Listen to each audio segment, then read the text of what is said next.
तो आज मैं आपको एक अनोखी रहस्यमय कहानी सुनाऊंगी। अगर आप चैनल पर नए हैं तो अभी सब्सक्राइब कर ले, क्योंकि यह मेरा दूसरा नया चैनल है।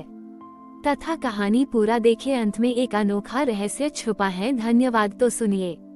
सीतामढ़ी गांव ने आधुनिकता को अपना लिया था, लेकिन इसका मतलब यह नहीं था कि चुनौतियां खत्म हो गई थीं। नई पीढ़ी, जिसने ज्ञान केंद्र का पूरा लाभ उठाया था, अब शहरों की चकाचौंध से प्रभावित हो रही थी।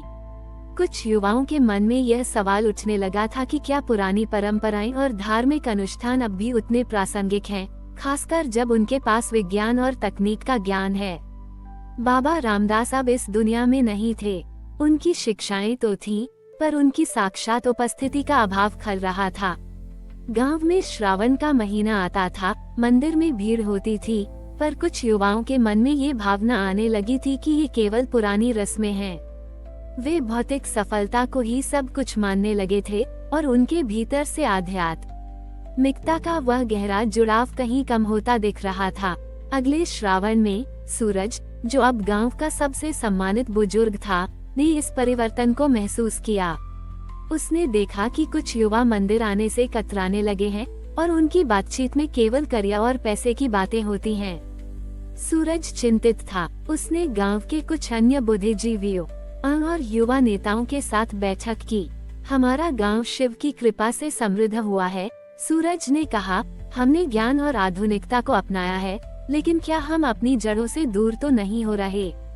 क्या हमारी नई पीढ़ी यह भूल रही है कि हमारी खुशहाली केवल भौतिक चीजों से नहीं, बल्कि हमारी आस्था और नैतिक मूल्यों से भी जुड़ी है? बैठक में तय हुआ कि इस श्रावण में वे एक ऐसा कार्यक्रम करेंगे जो आधुनिकता को आध्यात्मिकता से जोड़ेगा और युवाओं को ये समझाएगा कि शिव भक्ति केवल रस्में नहीं, बल्कि जीवन जीने का एक तरीका है। श्रावण के पहले सोमवार को शिव पूजा के बाद सूरज ने घोषणा की, इस बार श्रावण में हम गांव में एक शिव चिंतन शिविर का आयोजन करेंगे। हर शाम ज्ञान केंद्र में हम शिव पुराण की कहानियों को आधुनिक संदर्भ में समझेंगे और ये देखेंगे कि कैसे शिव के सिद्धांत आज भी हमारे जीवन में प्रासंगिक हैं। कई युवा हैरान थे। कुछ ने सोचा कि यह बोरिंग होगा, लेकिन सूरज ने जोर दिया कि इसमें हर कोई भाग लेगा। शिविर में गांव के बुजुर्गों ने शिव की कहानियां सुनाई और युवाओं ने उन कहानियों को विज्ञान, प्रबंधन और व्यक्तिगत विकास के सिद्धांतों से जोड़ा। उदाहरण के लिए, उन्होंने सीखा कि कैसे शिव का विष पीना समाज के लिए बलिदान का प्रतीक है और कैसे उनका ध्यान हमें एकाग्रता सिखाता है। श्रावण के दौरान हर शाम ज्ञान केंद्र में युवाओं की भीड़ जुटने लगी। वे केवल धार्मिक कहानियां नहीं सुन रहे थे, बल्कि उन पर बहस कर रहे थे, प्रश्न पूछ रहे थे और उनके गहरे अर्थों को समझ रहे थे।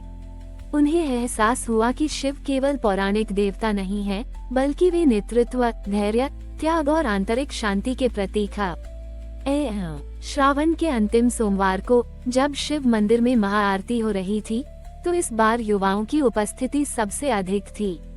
उनके चेहरे पर पहले जैसी हिचकिचाहट नहीं थी, बल्कि एक नया आत्मविश्वास और शांति थी। उन्होंने न केवल जोर शोर से जयकारे लगाए, बल्कि शिविर में सीखे गए श्लोकों का पाठ भी किया।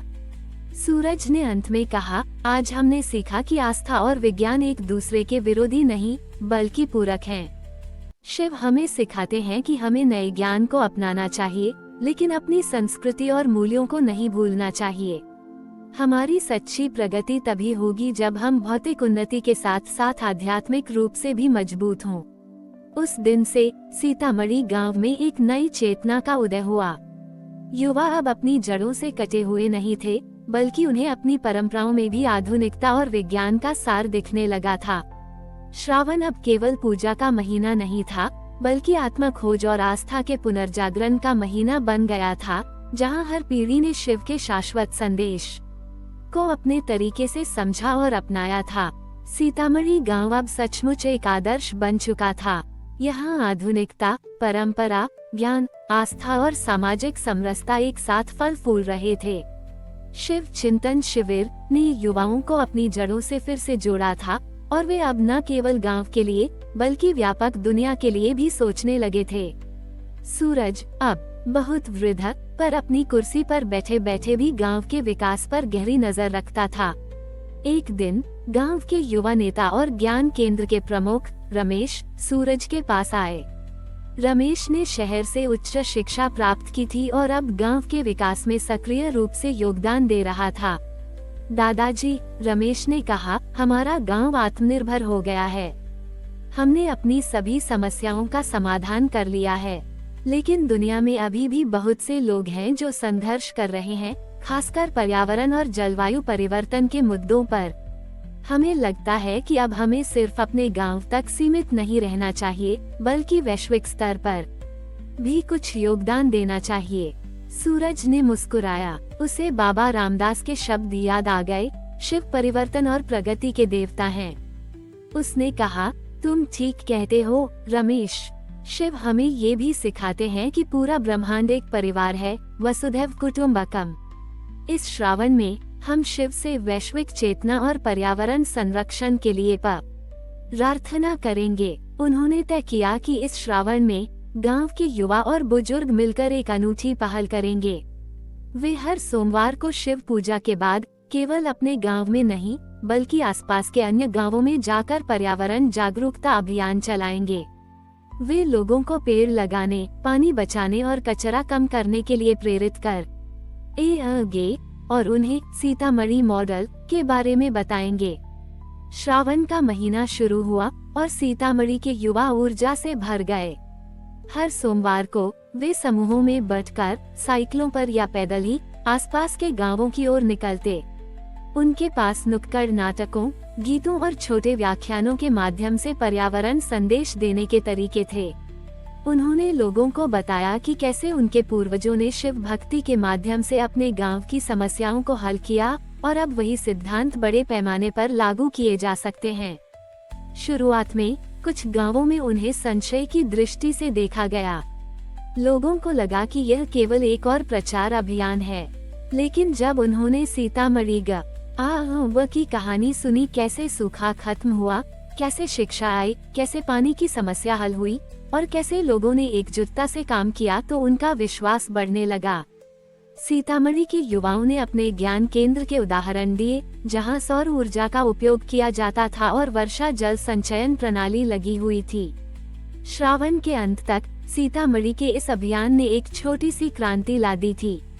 आसपास के कई गांवों ने भी सीतामढ़ी के नक्शे कदम पर चलते हुए पर्यावरण संरक्षण के लिए कदम उठाए। उन्होंने अपने यहाँ छोटे छोटे ज्ञान केंद्र स्थापित किए और सामुदायिक एकजुटता पर ध्यान देना शुरू किया। श्रावण के अंतिम सोमवार को जब सीतामढ़ी के मंदिर में महाआरती हो रही थी, तो इस बार आसपास के कई गांवों के प्रतिनिधि भी इसमें शामिल थे। वे सब मिलकर हर हर महादेव का जयघोष कर रहे थे, जिसमें अब केवल सीतामढ़ी की ही नहीं, बल्कि एक बड़े क्षेत्र की सामूहिक आशा और संकल्प की ध्वनि थी। सूरज, जो अब अपनी अंतिम सांसें ले रहा था, ने देखा कि बाबा रामदास का सपना साकार हो रहा था। उसने अपने अंतिम शब्दों में कहा, देखो मेरे बच्चों, शिव भक्ति हमें सिखाती है कि हम सिर्फ अपनी दुनिया तक सीमित न रहें, बल्कि पूरे ब्रह्मांड के कल्याण के लिए सोचें। हमारी सच्ची पूजा तभी पूरी होती है जब हम प्रकृति और हर जीव के प्रति अपनी जिम्मेदारी समझते हैं। उस दिन से सीतामढ़ी गांव अब केवल एक गांव नहीं था, बल्कि यह पर्यावरण चेतना और सामुदायिक सहयोग का एक क्षेत्रीय केंद्र बन गया था। श्रावण का महीना अब केवल धार्मिक अनुष्ठानों का नहीं, बल्कि वैश्विक जिम्मेदारी और एक बेहतर कल के निर्माण का प्रतीक बन गया था। शिव भक्ति ने लोगों को स्थानीय से वैश्विक स्तर तक सोचने और कार्य करने की प्रेरणा दी।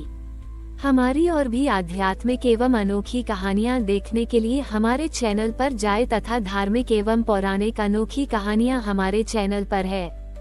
कृपया जाके देखें तथा हमारे चैनल को सब्सक्राइब करके रखें और वीडियो लाइक जरूर करें। धन्यवाद।